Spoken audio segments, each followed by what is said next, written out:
स्वागत है आपका ग्राउंड जीरो में। मैं अनुज हनुमत और आज हम लेकर आए हैं अंतर्राष्ट्रीय खबर का विश्लेषण। एक ऐसी खबर जिसने समूचे विश्व को अपनी ओर खींच रखा है। सभी लोग कह रहे हैं भूमिका क्या होगी इस विषय पर। बिल्कुल आप सही समझ रहे हैं, मैं बात यूक्रेन के पीएम दौरे की बात कर रहा हूं जो कि पूरा हो चुका है। भारत के प्रधानमंत्री वापस दिल्ली लौट आए हैं, लेकिन पिछले 24 घंटे में रही कि प्रधानमंत्री मोदी की अगुवाई में क्या भारत मध्यस्थता करेगा रूस और यूक्रेन के बीच। यूक्रेन में पिछले कई महीनों से लगातार जंग जारी है, बमबारी हो रही है, रूस लगातार हमले कर रहा है। रूस के राष्ट्रपति ने कहा कि पीएम मोदी यूक्रेन में है, इसलिए हम हमला नहीं करेंगे उस दिन। और यूक्रेन के जो प्रमुख हैं जेलेंस्की, उन्होंने कहा है कि भारत की भूमिका बेहद महत्वपूर्ण है। इन सभी विषयों पर बात करने की मेरे साथ अंतर्राष्ट्रीय मामलों के जानकार आशीष है, आशीष पयासी, आशीष मिश्र, दोनों नामों से लोग इन्हें जानते हैं। आशीष जी, ग्राउंड जीरो में आपका स्वागत है। क्या मायने हैं पीएम मोदी का जो ये रुख है? पहले आप जो है गले लगाते हैं व्लादिमीर पुतिन को, रूस के जो संबंध है भारत के हमेशा से जगजाहिर रहे हैं, इसके बाद आप यूक्रेन चले जाते हैं अचानक, क्या है इसके मायने? नमस्कार, मैं आशीष कुमार मिश्रा। देखिए, अभी आपने देखा प्रधानमंत्री मोदी यूक्रेन पहुंचे। ठीक 6 हफ्ते पहले प्रधानमंत्री मोदी रूस पहुंचते हैं, मॉस्को की यात्रा करते हैं, राष्ट्रपति व्लादिमीर पुतिन से मुलाकात करते हैं और एक बड़ा गर्मजोशी भरा स्वागत रूस में होता है। एक तो बहुत बात स्पष्ट है, दुनिया में ऐसे बहुत से कम नेता आप देखेंगे जिसका स्वागत कीव में भी हुआ और मॉस्को में भी हुआ। प्रधानमंत्री मोदी उनमें से एक है। तो कहीं ना कहीं ऐसा प्रतीत होता है कि हम युद्ध के क्षेत्र से नहीं आए हैं, हम बुद्ध के क्षेत्र से आए हैं। तो प्रधानमंत्री मोदी का ऐसा कहना है कि देखिए, किसी भी समस्या के लिए हमें आपस में बैठना होगा। युद्ध की भूमिका से नकारते हुए उन्होंने बुद्ध की भूमिका और शांति की भूमिका की ओर अपना पद प्रतिस्थापित किया है। अब देखिए, दुनिया के लिए तो यूक्रेन फरवरी 2022 से युद्ध में क्षतिग्रस्त हुआ है। यूक्रेन और रूस के बीच जो युद्ध हुआ वो फरवरी 2022 में स्टार्ट हुआ, लेकिन कहीं ना कहीं जो युद्ध की चपेट है वो यूक्रेन को फरवरी 2014 से ले डूबी। जब आपने क्रीमिया पर हमला किया, क्रीमिया को अपने में मिला लिया, उसके बाद से कहीं ना कहीं अंतर्राष्ट्रीय स्तर में क्रीमिया को लेकर रूस और यूक्रेन में तनातनी का माहौल रहा। मीडिया के बीच में यह खबर, वैसे तो देखिए प्रधानमंत्री मोदी अंतर्राष्ट्रीय स्तर पर विभिन्न देशों का दौरा जरूर करते हैं, लेकिन मीडिया में यह खबर कुछ ज्यादा ही बढ़ा चढ़ाकर बताई गई। उसका एक कारण यह भी है कि 1991 में जब यूक्रेन को स्वतंत्रता मिलती है, उसके बाद से भारतीय प्रधानमंत्री मोदी ऐसे व्यक्ति हैं, भारत के ऐसे पहले प्रधानमंत्री हैं जिन्होंने यूक्रेन का दौरा किया। अब लोग कहते हैं कि आप रसिया का दौरा किए, आप मॉस्को गए, आपकी रूस के साथ बढ़िया जुगलबंदी है, व्लादिमीर पुतिन के साथ आपकी बहुत बढ़िया पैठबंदी है, फिर उसके बाद आप यूक्रेन क्यों गए? कहीं ना कहीं हमें संतुलन साधना है।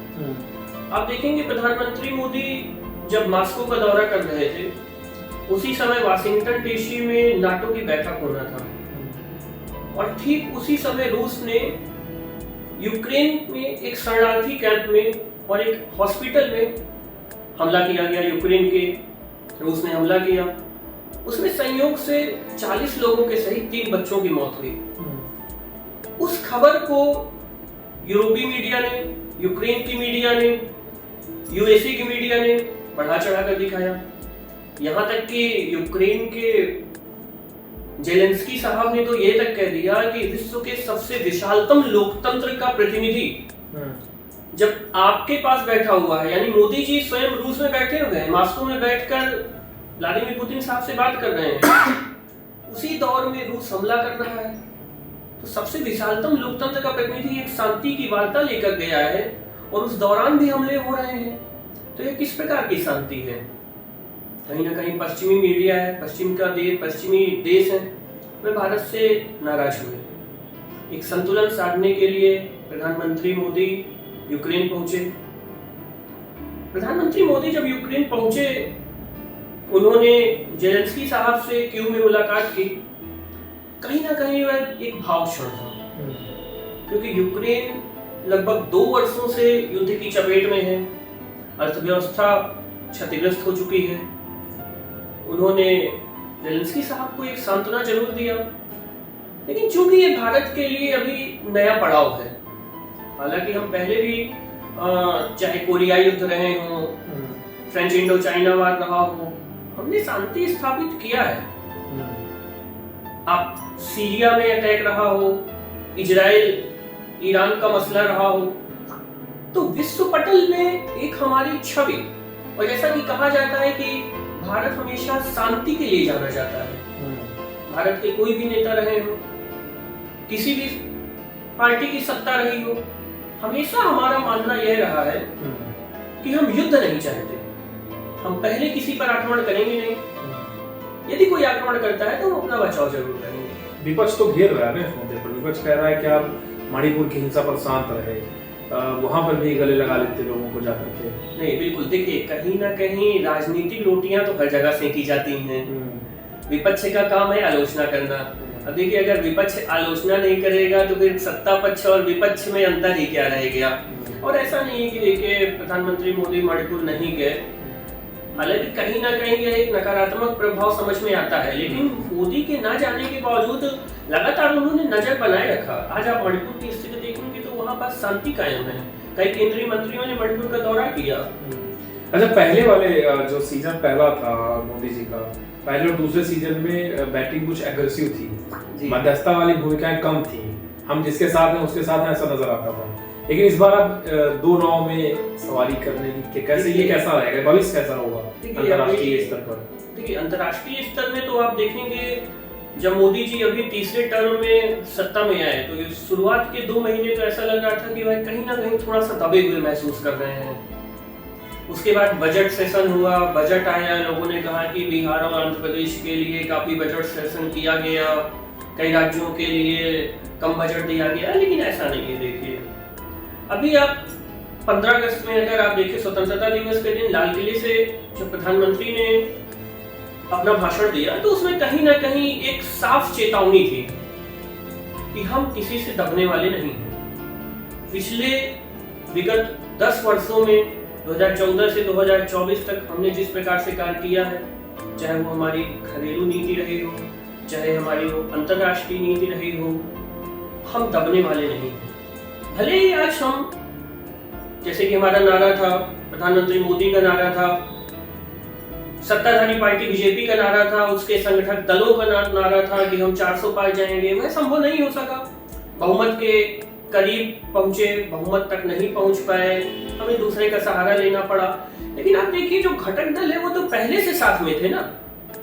अगर नीतीश बाबू है साथ में, चंद्रबाबू नायडू जी साथ में है, तो चुनाव के पहले भी थे। तो अगर हम अकेले दम पर हम 240 सीट पा रहे हैं तो हम संगठन दलों के साथ मिलकर हम सत्ता में हैं। सुरक्षा परिषद में फिर कैसे आप स्थायी सदस्यता कैसे प्राप्त करेंगे? आप रूस की तरफ भी आप हैं, आप जो है और भी जो देश हैं जो उनके तरफ भी हैं। अमेरिका का जो स्टैंड होता है वो ठीक नहीं रहता है और रूस तो ठीक ठाक स्थिति में रहता है, तो भारत को कैसे इसमें कैसे प्राप्त करे भारत? देखिए, एक पुरानी कहावत है कि जब भी कोई अमेरिका का राष्ट्रपति भारत आता है तो उसकी जो वापसी होती है वो पाकिस्तानी रास्ते से होती है। हालांकि अब इस कहावत में बदलाव आया है। आप 2014 के या 2014 ना भी कहिए, 2019 भी उसमें ऐड कर देते हैं कि जिस रास्ते से वो लोग जाते हैं वो देश बर्बाद हो जाता है। अब देखिए, 2019 से पहले जितने भी अमेरिकी राष्ट्रपति भारत आए, आप गौर कीजिएगा, उनकी वापसी पाकिस्तान से हुई। वह पाकिस्तान, अफगानिस्तान होते हुए उन्होंने वापसी किया। लेकिन अब ऐसा ट्रेंड नहीं है। अभी हाल ही में जब अमेरिकी राष्ट्रपति भारत का दौरा किए थे, G20 का समिट था, वापसी में वह अमेरिका नहीं गए, वह वियतनाम रुके।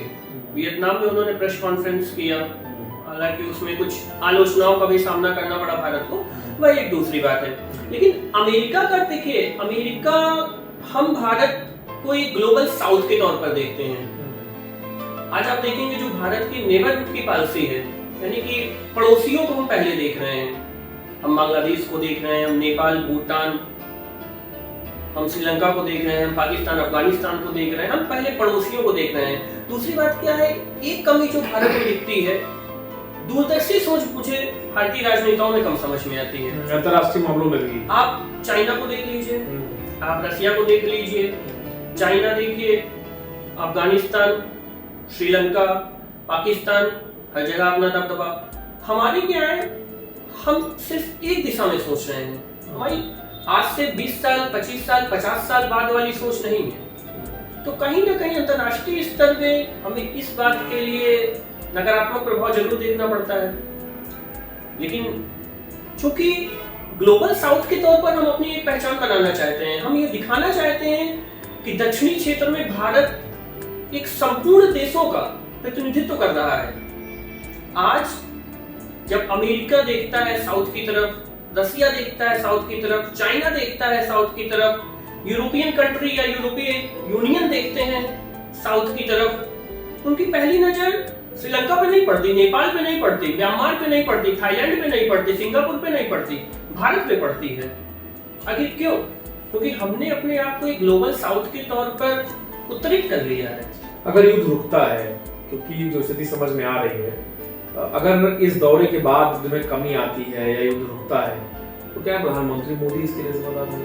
देखिए, मुझे तो ऐसा नहीं लगता कि युद्ध रुकेगा, क्योंकि हमने कोई ऐसा रास्ता दिखाया नहीं है। प्रधानमंत्री मोदी का दौरा आप देखिए अभी क्यों में हुआ, उसके 6 हफ्ते पहले प्रधानमंत्री मोदी व्लादिमीर पुतिन जी से मिल के आए, उन्होंने कोई स्पष्ट रोड मैप नहीं तैयार किया।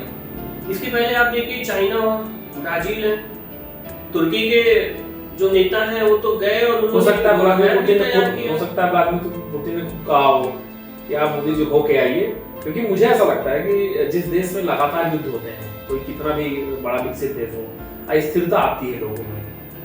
देखिए होता क्या है ना, अगर दो लोगों के बीच में आपसी विवाद हो जाए, दोनों के बीच में तनातनी कई दिनों तक रहती है, उनके बीच में जब तक तीसरा मध्यस्थ आदमी नहीं आ जाता है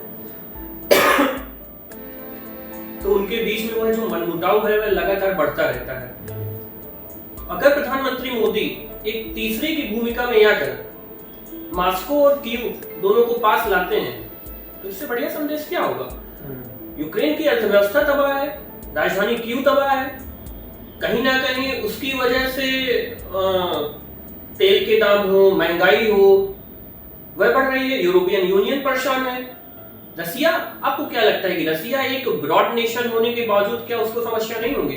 समस्याएं हैं, समस्याएं रसिया को भी। अच्छा, अगर अमेरिका में स्थिति बदलती है, डोनाल्ड ट्रंप आते हैं, क्या असर पड़ेगा? क्या हो सकता है वो भी आ जाए मोदी के साथ मध्यस्थता कराने? देखिए डोनाल्ड ट्रंप हो या कमला हैरिस हो, अभी तो आपने देखा होगा कि बराक ओबामा ने कमला हैरिस को समर्थन दे दिया है, तो कहीं ना कहीं अमेरिकी चुनाव में जीतने की जो प्रबल संभावना दिख रही है वो कमला हैरिस की दिख रही है। लेकिन फिर भी मुकाबला दोनों में काफी ज्यादा है, चाहे डोनाल्ड ट्रंप हो या फिर कमला हैरिस हो। लेकिन अगर डोनाल्ड ट्रंप आते हैं या कमला हैरिस आते हैं, कमला हैरिस तो भारतीय मूल की मानी जाती हैं, डोनाल्ड ट्रंप भारत के अच्छे दोस्त माने जाते हैं, सोच भी बताते हैं कि उनको, और सोशल मीडिया में ट्रोल किया जाता है तो मोदी का भाई ही बताया जाता है। और जब डोनाल्ड ट्रंप अमेरिका के राष्ट्रपति थे और उनका अंतिम समय चल रहा था, उस समय मोदी गए थे, काफी जोर शोर से रेड कार्पेट वेलकम हुआ था प्रधानमंत्री मोदी का। तो कहीं ना कहीं मोदी और ट्रंप में एक जुगलबंदी तो है।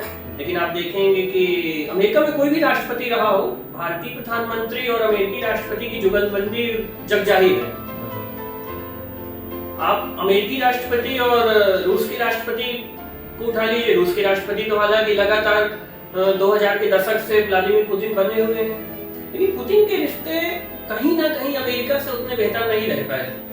हमारे पुतिन से भी संबंध है, सोवियत संघ से, सोवियत रूस से तो हमारा संबंध उस दौर में था जब इनका विघटन नहीं हुआ था, उस दौर में से हमारा सोवियत संघ से संबंध रहा। तो रसिया से हमारे संबंध और अमेरिका से हमारे संबंध दोनों अलग अलग हैं। डोनाल्ड ट्रंप अगर अमेरिकी सत्ता में काबिज होते हैं तो कहीं ना कहीं भारत के लिए एक सकारात्मक प्रभाव भी देखने को मिलेगा। लेकिन हमारी देखिए भारतीय विदेश नीति एक स्वतंत्र और निष्पक्ष विदेश नीति है। हम नाटो में नहीं सम्मिलित हुए, हम द्वितीय पक्ष में नहीं सम्मिलित हुए, हमारा एक स्वतंत्र गुटनिरपेक्ष संगठन है। ठीक है, नेहरू की नीति पे हम आज भी कायम है। आज भले आज सत्ता पक्ष कहता है कि हम नेहरू की बुराई करते हैं, हम नेहरू जी की बुराई कभी नहीं करते, नेहरू की बुराई सत्ता पार्टी कभी नहीं करती है। हम तो नेहरू जी को मैं बड़े सम्मान से देखता हूँ, भारत के प्रथम प्रधानमंत्री रहे, उन्होंने देश को संवारा। हम नेहरू जी की नीति पे कायम है, हम किसी भी संगठन के साथ नहीं है, हम किसी भी वैश्विक संगठन के साथ नहीं है, हम गुटनिरपेक्ष की नीति है, हम शांति का वार्ता चाहते हैं, हम राम की धरती से हैं, हम कृष्ण की धरती से हैं, हम बुद्ध की धरती से हैं। मीडिया में क्या रिपोर्ट्स रही यूक्रेन के दौरे के लेकर, क्योंकि इंटरव्यू के आखिरी हिस्से में हम आपसे जानना चाहेंगे कि मोदी दौरा करके लौट रहे हैं, मीडिया क्या कह रही है, कुछ आपने वहाँ समझने का प्रयास किया? देखिए, कहीं ना कहीं मीडिया में सकारात्मक प्रभाव तो है, यह बात तो हमें देखना पड़ेगा, और कहीं ना कहीं इस बात को विपक्ष भी स्वीकार कर रहा है। अब यूरोपियन मीडिया की बात सुनिए, यूरोपियन मीडिया काफी उत्साहित है।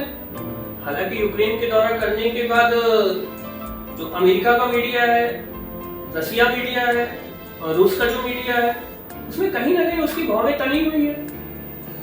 आप हमारे दुश्मन के साथ जाके मिल रहे हैं, लेकिन देखिए हमारा मतलब तो वैसे भी था, रूस गए थे तो इधर तने हुए थे। जी, देखिए हमारा औचित्य कभी ये नहीं रहा कि अगर हमारी आपसे दुश्मनी है तो हमारी दूसरे व्यक्ति से भी दुश्मनी है। हम तो हमेशा दोनों को साथ में लाने की कोशिश करते हैं। खतरा है, लेकिन इसमें खतरा है, बिल्कुल खतरा है, दो धारी तलवार है। चलिए, बहुत बहुत धन्यवाद आशीष जी आपका। और हमने ये समझने का प्रयास किया कि प्रधानमंत्री मोदी के यूक्रेन दौरे के क्या मायने हैं आने वाले दिनों में, अंतर्राष्ट्रीय जो रिश्ते हैं विभिन्न देशों से, उस पर क्या फर्क पड़ेगा। और सबसे बड़ा जो सवाल था जिसे हमने टटोलने की कोशिश की कि क्या प्रधानमंत्री मोदी के इस दौरे के बाद रूस और यूक्रेन के युद्ध में क्या कुछ रुकावट आएगी, युद्ध बंद होगा या कमी आएगी इस पूरा युद्ध चल रहा है। सब पे नजर बनी रहेगी। फिर मिलते हैं जल्दी ग्राउंड जीरो पर। धन्यवाद।